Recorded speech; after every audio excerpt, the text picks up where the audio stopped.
These are farmers spraying cow poo on government buildings. They were protesting brutal environmental regulations, which in practice would not only put them out of business, but also open the door for the state to confiscate their land.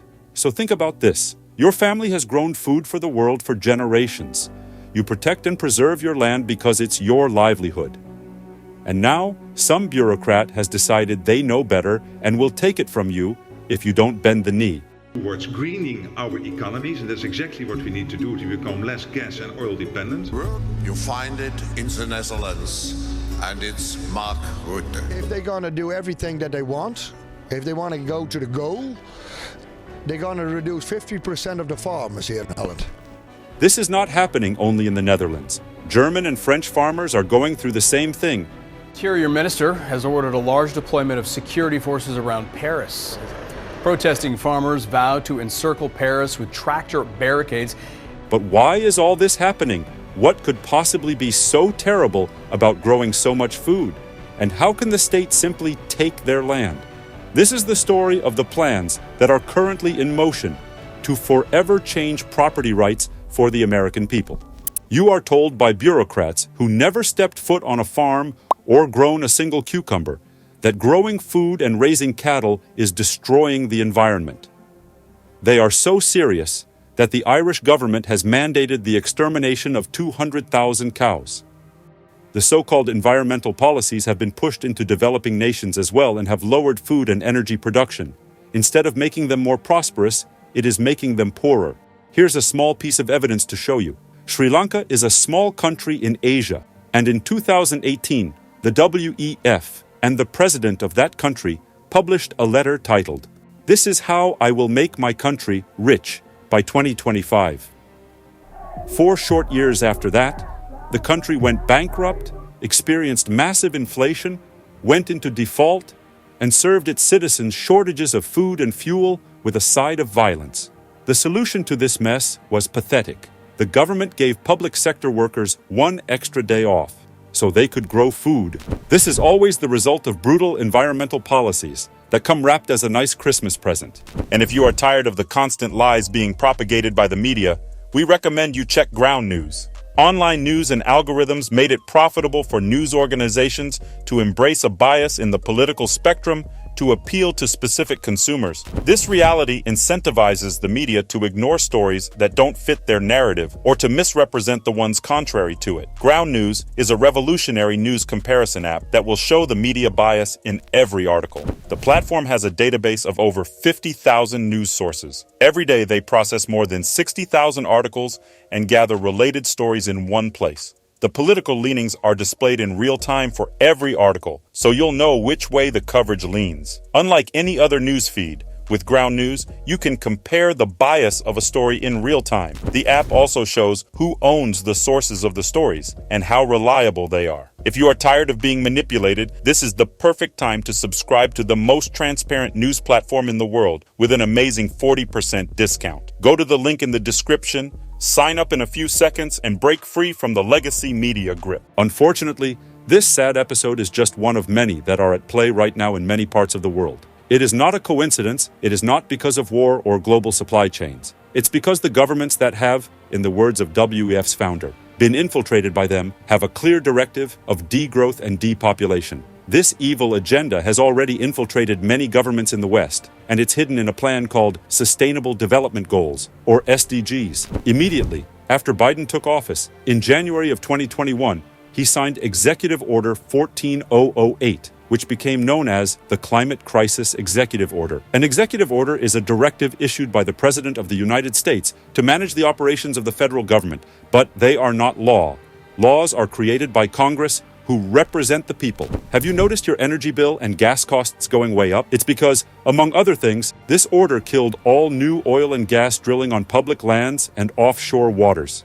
So while demand for energy is going up, the president is lowering supply and importing energy from super cool democratic countries like Iran and Venezuela. But this bill had a little secret buried in it. A secret that would allow the elimination of property rights by the American people. You have probably heard of the Fortune 500. They are the biggest companies in the world. If you want, you can even own a bit of them by buying their shares in the New York Stock Exchange. Every company exists to serve their customers and bring profitable returns to their shareholders. Pretty simple concept, right? Well, there are some people who are not okay with this arrangement, so they have decided to create a different kind of company. One that will not make anything, not sell anything, and be profitable forever. If that sounds weird, is because it is. Meet the Intrinsic Exchange Group. This private company was not founded by inspiring entrepreneurs. It was put together as a vehicle of powerful corporate interests. The Rockefeller Foundation, the Inter-American Development Bank, and Aberdare Ventures. Not many people know that the Rockefeller Foundation has a massive influence on the government and many of the health-related policies in the country. The foundation is heavily involved with the United Nations as well, the one that created the SDGs. Remember? During the pandemic, the foundation published a report outlining how America's food system needed to be dismantled and rebuilt. Yes, you heard it correctly. The most efficient food production system the world has ever seen has to be dismantled. In this document, the president of the foundation writes, "No one should be satisfied with the status quo." And then, by telling you what you should believe, without your opinion or consent, they lay the plan to fundamentally change America's food system. A plan, by the way, which is already in motion.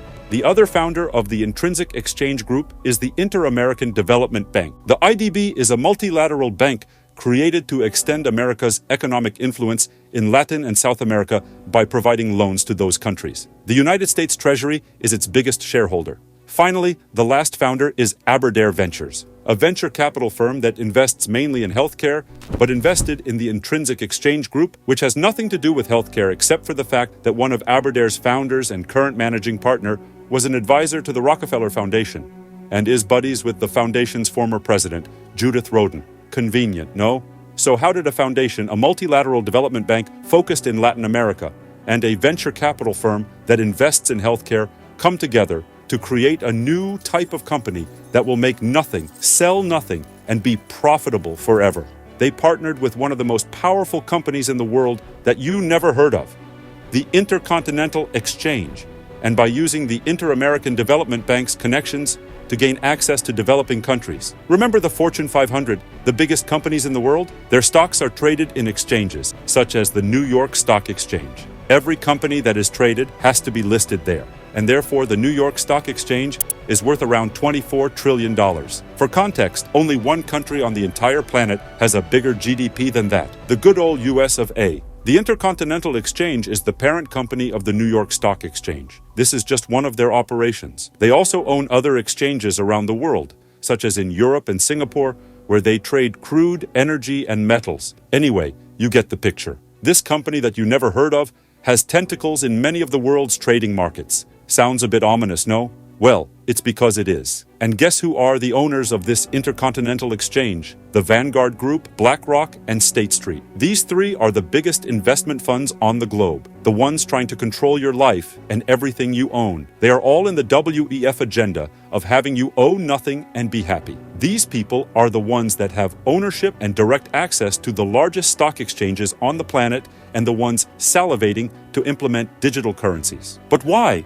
The three largest funds in the world own Intercontinental Exchange, which operates trading houses all over the planet, including the one in New York, which bought a stake in a startup that has zero income called Intrinsic Exchange Group. On October 2023, under a veil of secrecy and without any press coverage, the New York Stock Exchange proposed a rule change to the SEC, the government agency that oversees stock trading. The proposal was trying to fundamentally change the rules of what companies are, in order to create out of thin air a new class called natural asset company. Normally, companies record the inflows and outflows of money. That's how you know if it's making or losing money, also known as accounting. What the New York Stock Exchange proposed to the SEC is a company that will not count ins and outs of money, but instead of nature. Yes, nature.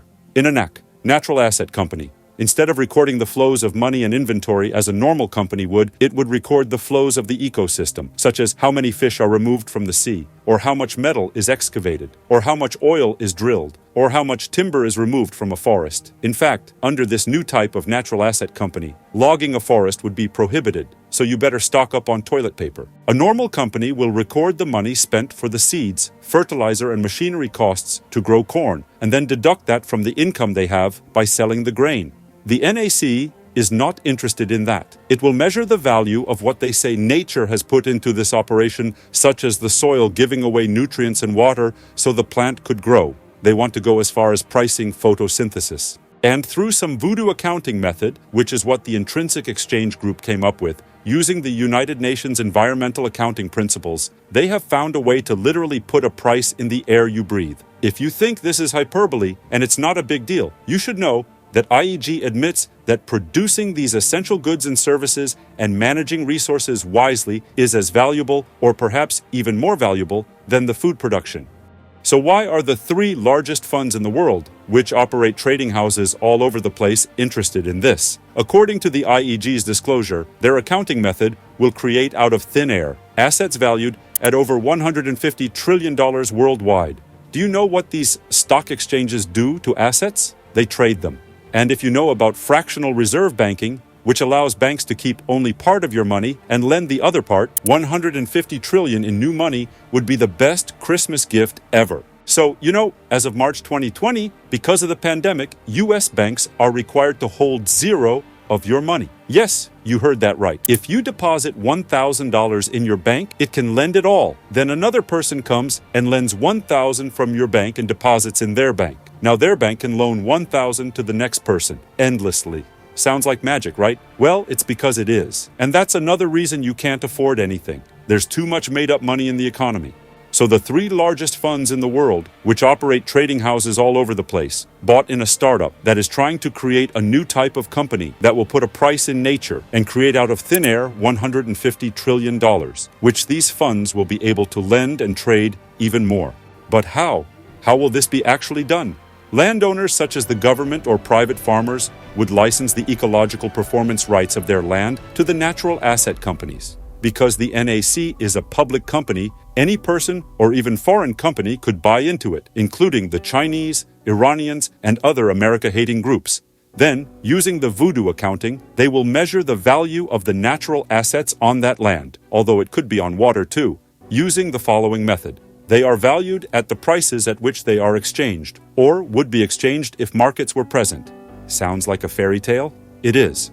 A bunch of unelected bureaucrats from a shady accounting organization will use some kind of magic math to come up with pricing for nature. Oh, so they want to protect nature and preserve the natural assets so we can be sustainable? Actually, no. Quite the opposite. As per their request to the SEC to change the rules, the document explicitly says, sustainable operations are those activities that do not cause any material adverse impact on the condition of the natural assets. Sounds vague? It's on purpose. But gets worse. All NACs would be prohibited from directly or indirectly conducting unsustainable activities, such as mining. Let's recap the operation of a natural asset company. Government or private landowners would assign the rights of their land's natural assets to the NAC.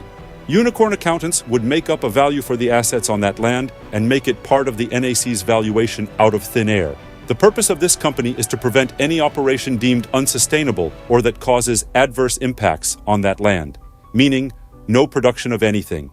In this system, the more the land is left alone, the more the NAC has value. Going back to our farmer, let's say that through many of the federal government's preservation programs, which many farmers are already part of, the NAC gains rights to their land. Right after, the NAC would have the legal authority to sue the farmer if he conducts unsustainable activities, such as growing food using fertilizer and tractors. The farmer goes bankrupt and needs to sell the land. The NAC is the first in line to buy for cents on the dollar. Now the NAC has a beautiful piece of land that it cannot use. But wait, they thought of that. Buried in a little phrase of the document is the most important piece of the puzzle, the one that is the key to fundamentally changing property rights in America. If the NAC conducts direct or indirectly what they deem unsustainable activities, the company would be delisted from the stock exchange, essentially reverting from a public company to a private one, with no other penalty. A private company with a shiny new piece of land, which it can now do whatever it wants to, including mining, drilling, and farming. Have you ever heard of McDonald's? Their money doesn't come from selling junk food. They made money by owning all the properties where McDonald's stores operate. They are a real estate company, buried under the excuse of land preservation and the promise of creating more assets to landowners. These globalist wizards have engineered a path to strip land ownership from the people, and they are colluding with government agencies to do so. How? Remember the SEC? It is not owned by any individual, it is overseen by a commission, comprised of the chairman and 4 commissioners who are appointed by the president. The current chairman appointed by President Biden is Gary. And guess who is he buddies with? Remember the Rockefeller Foundation? Judith is the former Rockefeller president. Oh yes, Gary Gensler and Judith Rodin both served on the Board of Trustees of the University of Pennsylvania, and both received honorary degrees from there in the same year. They also participated in the Aspen Ideas Festival, where they discussed topics such as financial reform, innovation, and social change. Amid the grand designs of globalist central planners, blinded by their arrogance, they underestimated the resolve of those who safeguard the American Constitution. There are many patriots who are not okay with transferring land property rights to Russian oligarchs. After the New York Stock Exchange filed the rule change with the SEC, several U.S. state senators and other organizations in the country raised their voices against this evil plot. The State Financial Officers Foundation said that this voodoo accounting rules are so fraudulent that they cannot operate using the current accounting standards, which is currently the law in the U.S. That's why they have to use the United Nations ecosystem accounting. Representative Harriet Hagman from Wyoming, along with 31 co-signers, sent a letter to the SEC expressing strong opposition to the proposed rule for NACs. Senators Pete Ricketts, Mike Crapo, and James E. Risch wrote a letter where they said that the SEC is creating a new incentive for non-government corporate control over our publicly shared lands. The House Committee on Natural Resources, along with other 15 Congress members, said approved activity on federal land controlled by NACs will be determined by the whims of eco-activists rather than government scientists or Congress. Utah Treasurer Marlo Oaks explained best, quote, "The proposed creation of natural asset companies is one of the greatest threats to rural communities in the history of our country. Under the proposal, private interests, including foreign-controlled sovereign wealth funds, could use their capital to purchase or manage farmland, national and state parks, and other mineral-rich areas and stop essential economic activities like farming, grazing, and energy extraction." From the brave voices across the nation that rose in defiance, senators, representatives, state officials, and concerned citizens exposed the true nature of this scheme. The politicians who have to craft the single biggest piece of legislation that affects his livelihood. Their relentless advocacy produced a stunning victory for the American people. In January 2024, the New York Stock Exchange, shaken by the patriotic outcry, withdrew their proposal to create the Natural Asset Company. Let this story be a testament to the courage of those who dare to challenge tyranny and defend the sacred principles upon which this great nation was built. You either own property or you are property.